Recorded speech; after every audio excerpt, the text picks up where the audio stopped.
2부에서는 최근에 이제 국회가 달라졌다는 얘기가 많았었죠. 시정연설 때 고성 막말, 야유가 사라졌고. 어서 오십시오, 의장님. 네.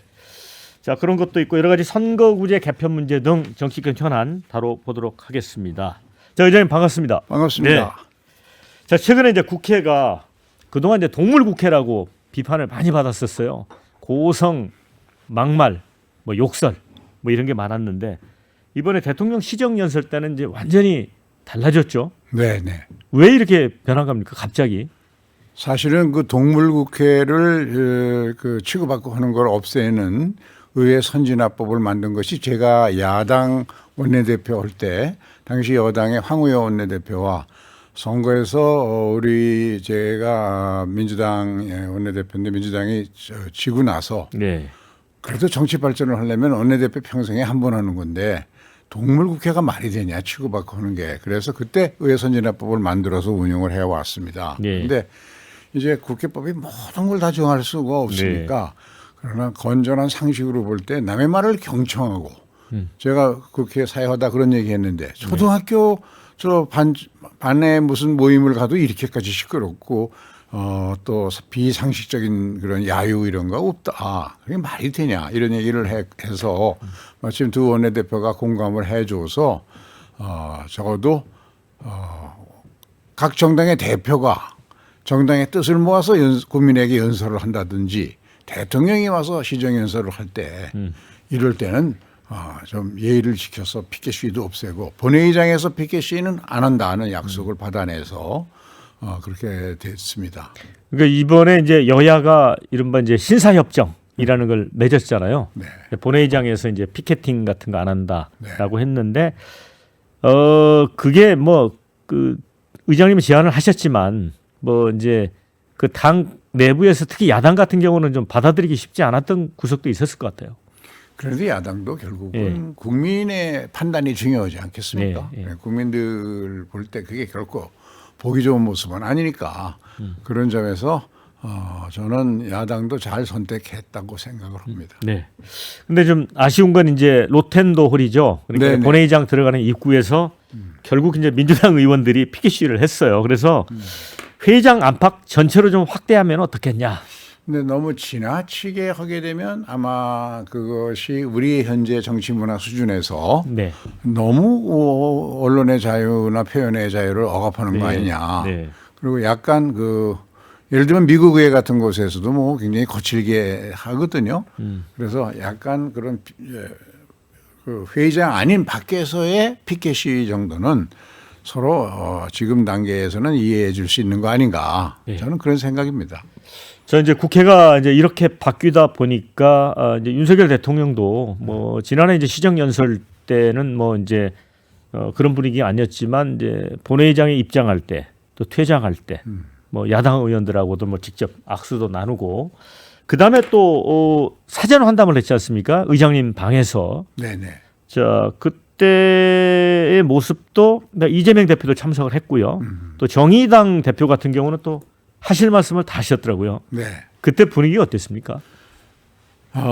사실은 그 사전 환담을 하는데 예를 들면 작년의 경우에도 시정연설을 윤석열 대통령이 했는데 여태까지 관행은 대통령과 헌법기관 기관장 5분이 오시니까 오부 요인이 오시니까 국회로서는 예의를 갖추어서 제 정당 대표들과 여야 원내대표 국회의장단이 만나서 환담을 한 2, 30분 합니다. 네.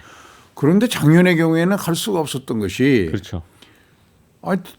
대통령 시정연설이 있는 직전 날 밤에 검찰이 제1야당 청사를 압수수색을 했어요. 네. 그러니까 야당 입장에서는 보이콧을 했었거든요. 네, 네, 네. 그 바람에 이재명 대표는 원래 올 수가 없었죠. 그런데 이제 그동안 이재명 대표가 계속해서 대통령과 대담을 하자 아니면 정 안 되면 3자 회담을 하자 이렇게까지 요청했는데 청와대가 묵묵부답을 하고 그것 때문에 전국이 여러 가지 껄끄러우니까 의장으로서는 자연스럽게 옛날의 전통을 살려서 환담 때 하고 싶은 말 해라 하고 제가 이재명 대표한테 몇 차례 권고를 했어요. 근데 이재명 대표가 처음에는 소극적이고 망설이다가 그래도 하실 말씀 다 하시면 되지 않냐. 내가 기회를 드리겠다. 네. 그래서 저는 상당히 좀 독한 소리 할 거로구나 이렇게 생각했는데 의외로 아주 점잖게 대하고 왜냐하면 대통령에 대한 예의를 갖추는 그런 말을 하셨고 그런 점에서 이재명 대표를 제가 한번 다시 봤습니다. 네. 그리고 반면에 이정미 대표는 또 자기 할 소리 다 했고 네. 그걸 또 대통령이 아무 내색 않고 잘 받아서 소화하셨기 때문에 저는 이런 문화가 만나야 된다 만나기는 누구 정치라는 건 누구든지 만나서 같이 얘기를 나눠보면 상대방과 나의 차이도 알고 그래야 서로 좁혀가는 출발이 되니까요. 네. 그리고 이제 그때 이제 상임위원장단하고 이제 간담회를 가졌고 또 특이한 건 이제 오찬을 국회 사랑제에서 했단 말이죠. 네, 네. 사실 이제 대통령이 아마 국회 상임위원장단하고 국회 안에서 식사한 건 처음이죠. 식사도 그렇고 간담회 한 것도 처음입니다. 네. 근데 제가 이제 생각을 하게 된 것은 역시 아까 이재명 대표가 여러 차례 대통령과 직접 만나서 담판을 짓자는 얘기를 했는데 대통령은 절대 이재명 대표를 안 만나겠다고 하고 그러다 보니까 여와 야가 서로 대화가 단절이 된단 말이죠. 그래서 이걸 어떻게 풀어볼까 했는데 마침 대통령이 국회의장단을 용산청사로 초청을 해서 같이 만찬을 한 자리가 있었습니다. 그때 제가 그 이야기를 했습니다.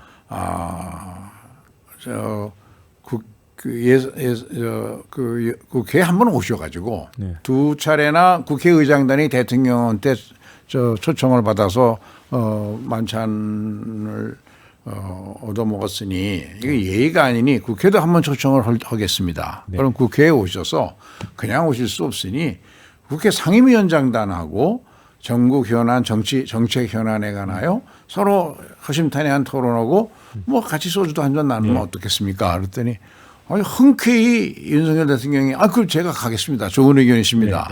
그래서 그거를 제가 추진을 했습니다. 그런데 민주당이 쉽지가 않은 거예요. 그래서 여태까지 그걸 민주당을 설득하느라고 몇 달이 걸렸는데 어차피 예산안 시정연설을 일방적으로 대통령이 와서 국민에게 자기 할 소리만 딱 하고 국민을 대표하는 야당의 목소리는 안 듣고 가면 그게 무슨 정치입니까? 그래서 제가 설득을 했더니 민주당도 응해서 이번에 상임위원장들하고 1시간 반에 걸쳐서 국정현안 전반에 관해서 저는 그것이 제가 그렇게 마무리 발언하면서 얘기를 했는데요. 오늘 이 대담이 대통령에게나 국회의원들에게나 상임위원장들에게나 정말 보약이 됐을 거다. 왜냐하면 대통령은 맨날 예스맨 소리만 듣다가 청와대 비서진이나 장관들로부터 노 소리를 처음 들었을 거다 아마. 그런데 그 노 소리가 국민들의 목소리다. 대통령께서 국민의 목소리는 언제나 옳다 그러지 않으셨냐. 그런 점에서 보약이고 그다음에 이 상임위원장들도 대통령에게 하고 싶은 얘기를 다 했고 그다음에 대통령으로부터 예산안에 관한 아주 구체적인 질문에 대한 답변을 들으면서 대통령이 저렇게 엉터리는 아니로구나 하는 생각을 했을 거다. 이게 얼마나 좋은 거냐. 그래 앞으로 이거를 제도화하자. 그래서 올해 처음 했으니까 앞으로 이거를 상설화했으면 좋겠다. 찬성하는 사람 박수 쳐라 그랬더니 다 박수 치시더라고요. 근데 이제 그날 그 사랑제에서 이제 식사하실 때 천년고찰 이제 진관사에 그 음식을 준비를 했어요. 자, 그 음식도 이제 여러 가지 이제 스토리가 있더라고요. 그리고 그 참여했던 사람 얘기 들으니까 그 윤석열 대통령이 굉장히 말씀하실 때 톤이 높고 이렇게 그런데 톤이 많이 낮아졌더라 그런 얘기를 했거든요. 그때 어땠습니까 분위기가? 전혀 그런 톤에 관한 얘기는 느끼지 못할 정도로 아주 편안하고 자유로운 분위기에서 식사했고 식사 자리에서는 다른 정치적 얘기는 충분히 1시간 반 동안 하고 왔으니까 식사 자리에서는 그런 게 없이 음식에 관한 이야기 그다음에 우리 한식의 경쟁력에 관한 거 사찰 음식에 관한 이야기 주로 그런 이야기들을 화제로 나누는데 음식 자체가 아주 이제 그 지인관사의 사찰 음식이 세계적으로 굉장히 높이 평가를 받고 있지 않습니까? 네. 그래서 한 20여 가지의 다양한 뿌리나무 채소로 만든 그런 것들을 소재로 해서 비빔밥 형식으로 자기가 만들어 먹는 음식이어서 그런 점에서 굉장히 다양성과 포용성, 네. 그리고 서로 소통을 통해서 뭐를 만들어가는 그런 상징적인 자리였다고 생각합니다. 네. 제가 그래서 그런 얘기했습니다. 이 통즉 불통이다. 네. 그 통할 통자의 통을 정치권이 잘하면 국민들은 고통스러움이 없다. 불통이다. 네. 그 이야기가 그 허준 선생이 쓴 동의보감에 나오는 얘기입니다. 네.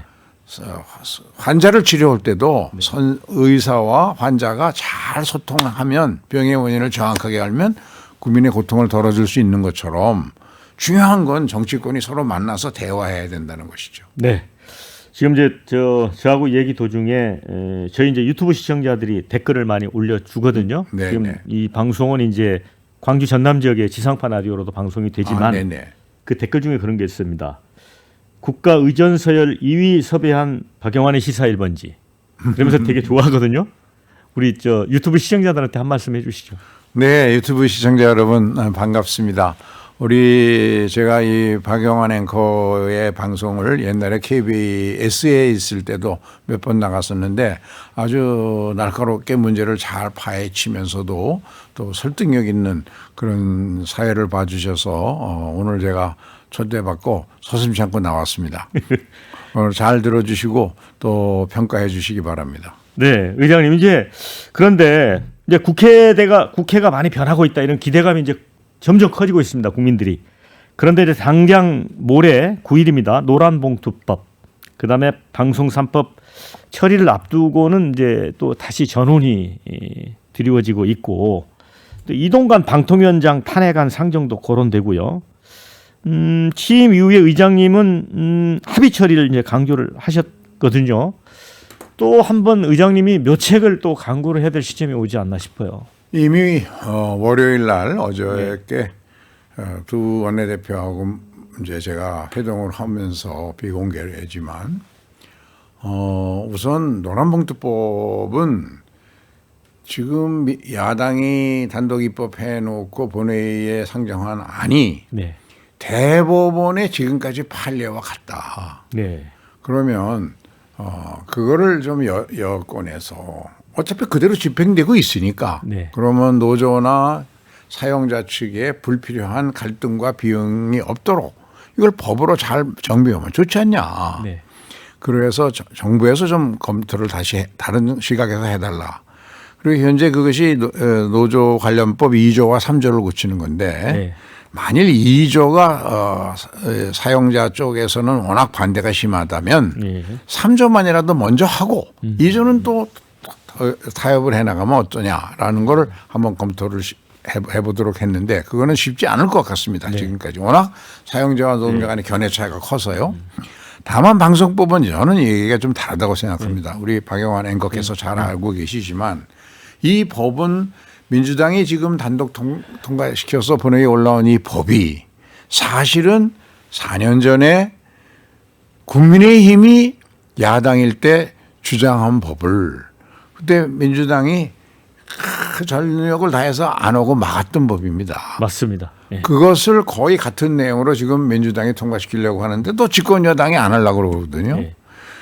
그래서 당장 현재 소위 윤석열 정부가 추진하고자 하는 소위 방송개혁 그것은 이 법 새로운 법하고 상관이 없이 하면 될 거 아니냐. 네. 새 법의 시행을 다음 정권에서 실제로 작동하도록 뒤로 미루고 네. 그 대신 언제까지 이걸 반복할 거냐. 여와야가 정권이 바뀌면서 한 번씩 다 경험해 보지 않았냐. 국민들의 눈높이에 맞는 정치를 하려면 우리 방송의 지배구조를 이렇게 갈 수는 없지 않냐. 네. 그래서 그거에 맞는 법을 좀 합의를 해달라. 그러면 내가 이 법을 처리 안 하고 뒤로 미루겠다. 네. 이 이야기를 제가 1년 전부터 계속해서 지금 정부 여당에게 하고 있습니다. 네. 그래서 다시 한번 마지막 협의를 하도록 했는데 그렇게 된다면 그게 가능하다면 저는 이거 좀 뒤로 미루고 그 협의할 때까지 기다리려고 하는데 그게 안 되면 더 이상 갈등을 갖고 가는 것보다는 어떤 형태든 처리할 수밖에 없는 그런 상황인 것 같습니다. 어쨌든 이제 민주당 단독 처리, 국민의힘 필리버스터, 또 이제 회기 쪼개기로 무력화하고 또 결국 대통령의 거부권 행사, 이런 악순환은 일단 멈춰야 될 것 같습니다. 그렇습니다. 네. 특히 이제 이게 악순환이 저는 이제 여기에 관련된 사람들이 모두 자제해야 되는 게 우선 청와대나 정부가 네. 아직 국회에서 의결도 안 됐는데 거부권 행사하겠다. 그런 말들이 나왔죠. 네. 이거는 국회에 대한 엄청난 결례입니다. 입법권을 네. 가지고 있는 네. 국회, 국민의 대표들에 대해서. 네. 그렇게 되고 그 결과가 극한 대립을 만들어냅니다. 네.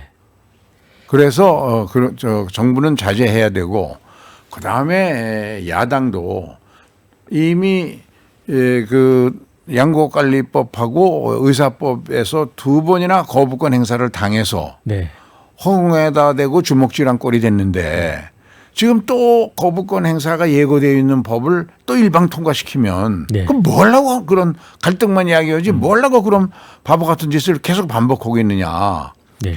10개를 주장하는 것이 중요한 게 아니라 네. 여야와 주장했다가 무효가 되는 것보다는 네. 10개 중에 여야가 합의해서 6개라도 간접시킬 수 있으면 단계적으로 하나 6개 간접시키고 다음에 또 노력하는 것이 국민을 위한 태도 아니냐. 그렇게 지금 설득하고 있고요. 네. 그리고 여당 보고는 지금 여당의 대통령제에서 여당의 존재 이유는 야당과 합의할 수 있도록 대통령을 설득하는 것이 중요한 거다. 네. 그게 여당의 역할이다. 네. 대통령과 국회의 가교. 네. 그것은 결국 대통령과 국민의 가교 역할을 하는 게 여당 아니냐.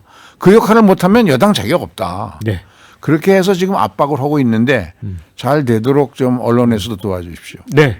자, 이제 지금 이제 저희 실시간에 들어와서 채팅하시는 분도 한 9천 명 정도 되거든요. 이런 댓글이 들어와서 소개를 해드릴게요. 네, 네. 신사협정 제안한 김진표 의장님 응원합니다. 이런 글도 있고요. 국민이 지켜봅니다. 여야가 합력해서 어려워지는 경제 살리는 데 힘써 주십시오. 간담회 처음이 중요합니다. 첫 단추는 꿰졌습니다. 이런 글도 있고요. 수박 색출하자며 민주주의 훼손하는 친정 민주당 강성 지지자들에게 협치 한 수 가르쳐 주십시오, 의장님. 이런 글도 있습니다. 자, 이번에는 선거구제 개편 문제 좀 여쭤보겠습니다. 정치권의 개혁에 공감대가 있습니다. 그런데 한 발짝도 못 나가고 있어요. 이거 돌파구가 어떻게 보입니까? 네, 박영환 앵커님이나 국민들이 잘 아시지만 제가 선거법을 고쳐야만 대화와 타협의 정치를 제도화할 수 있다. 네. 그래서 소위 현재의 그 소선거구제와 현재 비례대표제는 위성정당을 만들어내고 소선거구제는 소위 한 표라도 이기면 모든 걸 독차지하다 보니까 이것이 5년 단임제 대통령제와 결합하면서 네. 이게 여기에 소위 진영 정치, 팬덤 정치의 폐해가 나타나 가지고 하여간 5년만 여당 입장에서는 5년만 버티면 된다. 야당 입장에서는. 네.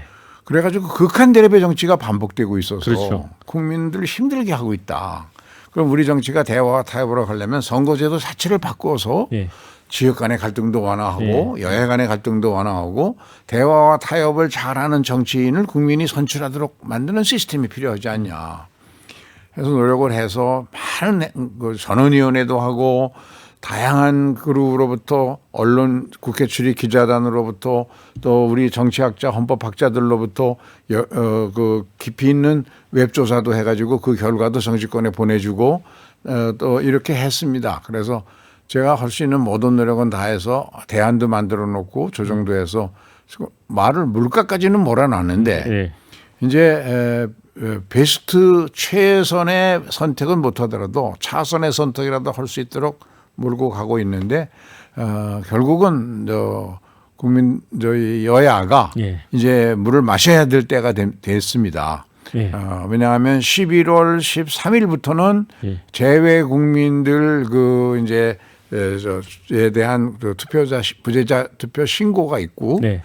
12월 13일부터인가요? 부재자 그 예비 후보자 등록이 있습니다. 그러면 그 이전에는 반드시 해야 되거든요. 그래서 제가 어제도 여야 원내대표 만나서 촉구를 해서 아마도 빠른 시간 내에 일단 지역구는 소선거구제로 갈 수밖에 없는 네, 상황이어서 지역구를 선거관리위원회에 네. 그 선거구 획정을 획정을 빨리 해달라고 마무리해야죠. 홍보부터 네. 시작하면서 네. 협상을 마무리할 수 있도록 네. 노력해 가겠습니다. 또 한 가지 관심이 결국은 이제 비례대표제 문제잖아요. 네. 이게 이제 국민의힘은 이제 병립형으로 회귀하려고 하고 민주당은 연동형 비례대표제를 지난번에 또 약속을 했었거든요. 근데 이게 이제 정치 신인 진출이나 제3당이 완충 역할을 하려면 이것도 좀 개선이 돼야 되는데 좀 막혀 있죠. 연동형으로 갔을 때 가장 큰 문제는 지난 21대 국회에서 우리가 경험한 것처럼 위성정당. 위성정당이 나오는 수밖에 없습니다. 그런데 이제 이 위성정당이 나왔을 때 국회에 대한 불신율이 네. 20대 국회 때까지는 65%대에 머물렀는데 그 뒤에는 85%로 높아졌습니다. 한 번에 20%나. 그래서 국민들을 상대로 사기치고 거짓말한다는 이 선거 결과라고 네. 봐서 양 정당이 모두 위성정당 문제는 해결하겠다고 했거든요. 네. 그래서 제가 지금 제안하는 것은 위성정당은 생기지 않도록 병립형을 가더라도 세 블록으로 나누는데 수도권과 중부, 남부로 나누어서 횡적으로 비례대표 선거구를 만들면 전통적으로 대한민국의 정치는 보수와 진보가 동서로 갈려 싸웠으니까 네. 그렇게 되면 호남에서도 보수적인 후보들이 당선될 수 있고 영남에서도 진보적인 후보들이 당선될 수 있도록 하는 걸 제도화하면 좋지 않냐 네. 해서 지금 그걸 권하고 있고 아마도 그런 쪽으로 합의될 수 있도록 저는 노력을 하겠습니다. 그러니까 이제 어제도 보니까 이제 보수 진보 할 것 없이 시민단체들이 일관되게 이제 비례 의석을 확대를 요구를 하고 있고 그다음에 뭐 이제 최소 정당 득표율도 완화하자. 그러니까 그거는 어떤 극단적인 진영 정치를 막기 위해서 제3세력의 그 등원을 좀 바라는 것 같거든요. 맞습니다. 그래서 네. 그거는 저는 여야가 좀 합의해서 네. 그런 주장을 받아들일 여지는 있다고 생각을 하고요. 다만 위성정당으로 인한 충격이 워낙 컸었기 때문에 네. 위성정당이 나오지 않도록 하는 제도적 보장 이것까지 함께 아마 합의를 해야 될 것 같습니다. 네. 이 뭐 개헌에도 의장님이 정말 강력한 의지를 갖고 계신데 그래서 개헌 절차법도 말씀을 하셨고 그런데 국민들은 이제 국회의원 불체포 특권, 면책 특권 폐지를 요구하는 것 같아요. 예, 불체포 특권부터 먼저 말씀을 드리면 과거 독재 정권, 군사 정권, 권위주의 정부에서는 의원들의 그 원활한 의정 활동을 보장하기 위해서 불체포 특권이 필요하다는 의견이 많았는데 이제 우리가 민주화가 많이 돼서 이제는 그런 탄압을 받는 정치인들이 없다라는 생각이 더 많은 것 같고 그래서 국민들이 반대해서 저는 불체포 특권은 이제 폐지할 때가 됐고 그것이 개헌의 중요한 내용 중에 하나라고 생각합니다. 네. 자, 이제 마무리할 시간이 다가와서요. 어쨌든 이제 예산 국회가 한창인데 이제 민생 예산 잘 해야 될 것 같고 이제 법정 시한도 또 지켜야 될 것 같습니다. 자, 이제 의장님과의 만남은 줄여야 될 것 같은데 한 30초 정도만 마무리 말씀 부탁드리겠습니다. 네, 무엇보다 지금 경제가 어렵기 때문에 민생 경제를 살리고 또 우리의 성장 동력을 훼손하지 않도록 네. 그런 예산 편성이 될 수 있도록 예산 심의 확정이 될 수 있도록 국회도 노력을 해 나가야 하고요. 그리고 개헌에 관해서는 적어도 개헌의 내용을 국민이 동참하에 정할 수 있는 개헌 절차법을 여야 간에 합의해서 만들면 개헌 자체는 하지 못하더라도 다음에는 그 개헌 절차법에 따라서 국민의 의사에 따라서 개헌안의 이 내용이 만들어지도록 그렇게 해나갔으면 좋겠습니다. 네, 그리고 댓글 중에 의장님이 말씀하신 지역별 연동형 비례대표제 적극 찬성합니다. 이런 글들이 올라오고 있습니다. 자, 의장님 오늘 좋은 말씀 감사합니다. 수고 많으셨습니다. 네, 감사합니다. 자, 저는 내일 오전 11시에 다시 찾아뵙도록 하겠습니다. 자, 수고하셨습니다. 감사합니다.